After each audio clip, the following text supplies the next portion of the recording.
And now these are individual cells, and the cell can contain values of different types. So if you enter 1, then it will be a numeric type, and if you will enter A, then it will be a text type. So how to know which type of data you have entered? And this is very important to know.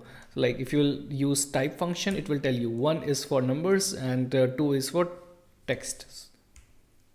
So sorry, type, and then bracket starts, and then we have 2. So this is 2 is for text. And for dates, dates are also numeric of numeric types. So we, if you will just use type, then it will tell you that it is 1, which is numeric type, right? So if you are having a string, for example monkey, this is type of text because it is 2. So 2 is text, 1 is numeric. So I hope this is clear.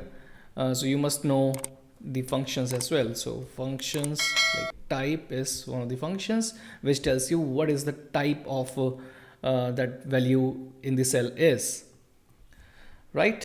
Thanks so much for watching this tutorial. If you liked it, please subscribe to our YouTube channel, and if you didn't, then leave a comment so that we can improve it further. Do watch these suggested tutorials to learn even more, and do let us know what you want to learn on Being Skilled.